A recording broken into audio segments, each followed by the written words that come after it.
Hi, I'm Megan. Welcome to today's live reading of Productivity is Power, 5 Liberating Practices for College Students by Hillary Rettig, presented by Itsy Bitsy Book Bits. Join me. Forward. This book could be a lifesaver. Addressed to students struggling with the demands of college work and prey to procrastination, it offers a detailed and practical set of strategies for realizing their potential. As such, it should appeal to a broad audience.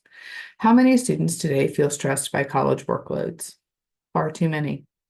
How many blame themselves for performing poorly? Again, far too many. But their distress is not inevitable. Productivity is Power offers them a lifeline. The reasons for student stress vary. Coping mechanisms that served well enough in high school may fail when confronted by the greater demands of college level work. The cohort of friends that gave emotional support may have dispersed. Many students are living away from home for the first time, with the attendant temptations of life without parental supervision.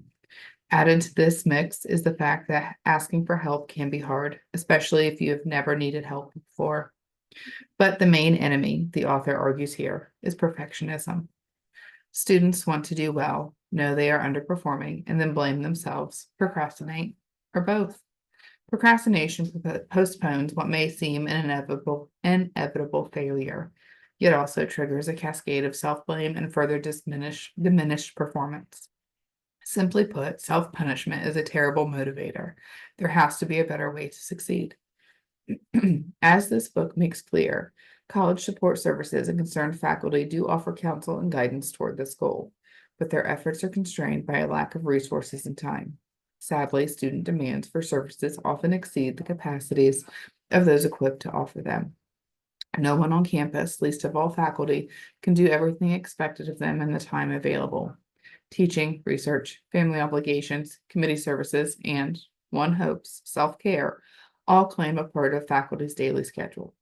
Students can at best secure a sliver of adult attention when they need a generous slice, and are most often led to cope on their own. Enter Productivity is Power. The book offers a nuanced set of diagnostics enabling readers to discover where the root of their performance problems lies, in a wealth of practical solutions to set matters right.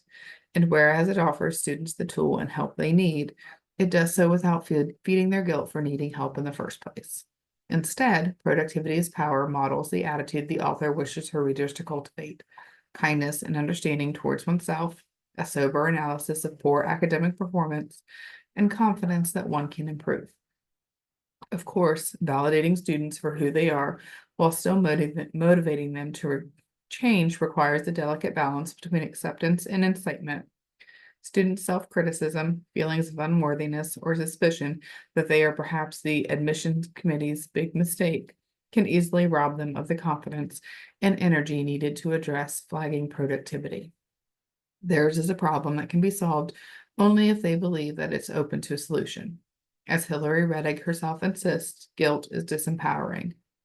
Encountering Productivity is Power feels like entering a guilt-free zone. It should be added that overcoming the syndrome of self-disempowerment and procrastination is a skill whose usefulness extends well beyond the college years.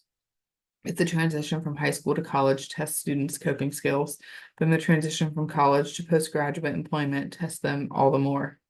Jobs in the real world come with deadlines and expectations of on-time performance. So do living with a partner and pursuing personal projects. Becoming reliably productive is, in fact, a life skill, and mastering it early pays dividends. This wise and timely book shows the way. James Wilkinson, Senior and Associate and Director Emeritus, Derek Bach Center for Teaching and Learning, Harvard University. Introduction: a new kind of productivity book for a new generation of college student. If you've picked up this book, I assume it's because you're a college student who would like to do great work as easily and effectively as possible. Or perhaps you're someone who cares about such a student. Maybe you'd like to get better at sticking to a schedule, and especially at starting your work on time, or at working steadily and with good focus for hours at a time, or at handing in your work on time, or a tad bit early. Perhaps you'd even like to have fun while doing it all. That's not too much to ask. Maybe you remember a time when you were younger and did art, math, science, history, or some other creative or intellectual endeavor just for the fun of it. This book will help you reclaim that glory. More specifically, it will teach you how to recognize, understand, and remove your barriers to joyful productivity, including procrastination, perfectionism, ineffective work processes, unhealed rejections, and unmanaged time. Of course, there are plenty of generic productivity books that address these kinds of topics, some of them excellent, but I wrote this book specifically for undergraduates for these reasons. First, the undergraduate years are pivotal. Stay mostly on course during them, and you can accelerate your progress and growth in college and beyond. But spend a lot of time lost in the weeds, as some of us do, see below, and you can struggle for a long time, perhaps missing out on some valuable opportunities. Second, the undergraduate years are uniquely challenging productivity-wise. There's a lot going on, starting at the neurological and developmental levels. Our frontal cortex, which is responsible for much of our judgment and decision-making, doesn't even finish developing until we're 25. Then there's the sudden transition from constant parental and teacher supervision to a more independent lifestyle with many more opportunities: academic, extracurricular, and social, and distractions. Finally, add in the fact that you're in a new community, surrounded, hopefully, by different people and situations from those you grew up with. It's a lot to handle. In fact, I think today's college students have it rougher than previous generations. The combination of soaring tuition, exploitative student loan programs, and a terrible job market has put enormous pressure on you. Meanwhile, your professors and the other school professionals whom you would turn to for help are themselves under pressure from budget cuts and other factors. As if all this weren't enough, you also have to contend with some terrible political and social crises, including rampant inequality, rising authoritarianism, the unfolding climate catastrophe, and pandemics. If you're distracted or upset by all of that, by the way, that just means you're a caring person who's been paying attention. Don't worry, I'll show you some techniques for staying focused, even during difficult and distracting times. Finally, let's not forget social media, a complex subject from productivity and other standpoints. On one hand, it's a fun, liberating technology that's an essential part of many people's personal and work lives, and it can be especially liberating for those with disabilities or who belong to marginalized groups. On the other hand, it's been linked to some serious productivity, health, or other problems. And the fact that it is both ubiquitous and constantly on only adds to those concerns. Throughout this book, I'll be discussing ways to keep your social media use in balance. You do have one excellent thing working in your favor, however, and that is you. I have a lot of respect for today's college students and other young people. Generally speaking, I think you're far more astute politically, socially, and emotionally than previous generations. Many of you also have a very healthy, for you and the planet, global systems outlook. And many of you are far more attuned to the issues of identity, equality, justice, and inclusiveness than previous generations. These are all great things that will strengthen and enrich not just you, but society as a whole. One student's story. A long time ago, at a university far, far away, a young woman graduated without a plan. Actually, that was me. I was the one without the plan. I had been an accelerated student, starting elementary school a year early, and also skipping a grade. And so I entered college at 16, full of accomplishments and confidence, ready to conquer the world. Instead, college wound up conquering me. I was clueless as to how to succeed and hit so many roadblocks, both academic and personal, that it's a miracle I managed to graduate at all. Many stem from ignorance. I was the first person in my family to go to college, although at the time, being a first gen wasn't yet recognized as a barrier to success.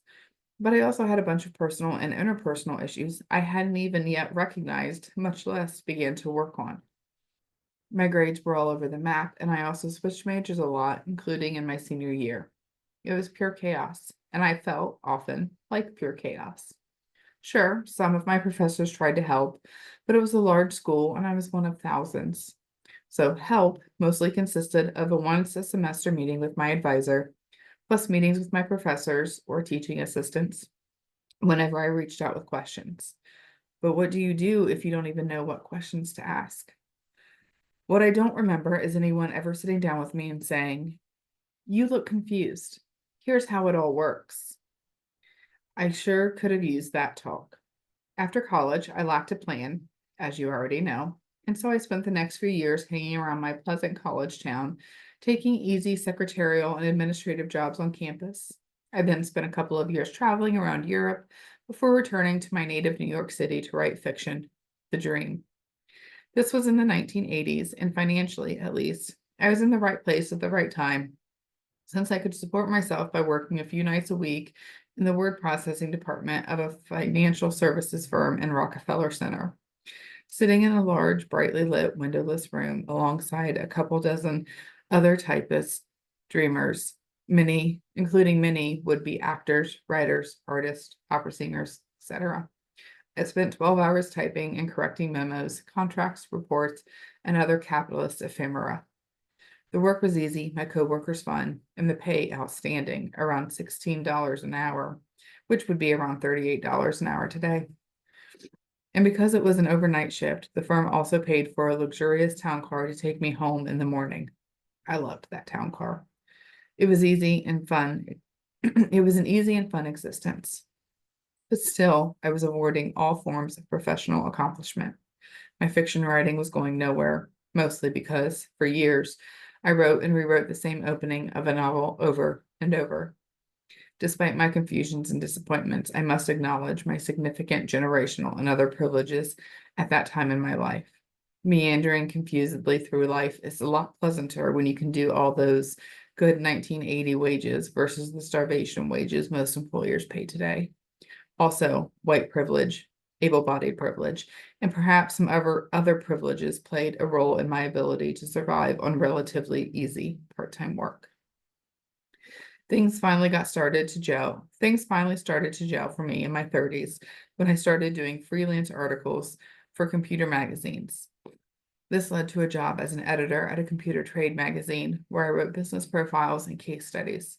It wasn't the most glamorous writing job, but I loved it, largely because it offered the opportunity to interview many top achieving people on their success. As a perennial underachiever, I especially wanted to know how my interviewees had overcome their barriers to success, and many were remarkably candid on that. After many of these interviews, let's just say I got a clue. In 2000, the technology sector crashed, and I also got an obnoxious new boss. I quit my job, and in the absence of other publishing options, took one as a business teacher and coach at a nonprofit entrepreneurship program in Boston. That's when things really got interesting, because even though I hadn't planned it that way, I was now seeing the flip side of the entrepreneurial story, the ones who hadn't yet succeeded, and who, in some cases, probably never would because they couldn't manage their time or get motivated to do their work, write business plans, contact mentors, etc. To be fair, most of our clients were busy adults with jobs, kids, and other responsibilities, so their path was never going to be easy. But the goal, in many cases, was achievable. Our clients were cool people, and it saddened me to watch them get in their own way, just as I'm sure it saddened some of my professors to watch me get in my own way. And so, based on my knowledge of productivity, creativity, time management, and a few other disciplines, I created two new modules for our business curriculum, one on time management and the other on overcoming procrastination and other internal barriers to success. I worried that some students would find the barriers module, especially, to be too touchy-feely, but everyone loved it. I think it helped that I shared my own story and struggles so that I was engaging with them on terms of equality. I knew after the very first time I taught it that I was onto something. One of the memorable pieces of advice I had gotten back in my interviewing days was to focus relentlessly on your key value add, meaning the thing that you do that is most valuable to the customer. The guy who told me this had grown a $250 million business from scratch, which was probably why it was memorable. That was clearly my productivity work, And so I followed his advice, and that's how I wound up with a career focused on helping people get productive. For more than 20 years, I've been writing, thinking, teaching, and coaching on that topic. It's been a hugely rewarding path, and I'm especially pleased that my work seems to speak in particular to people seeking to make a positive contribution.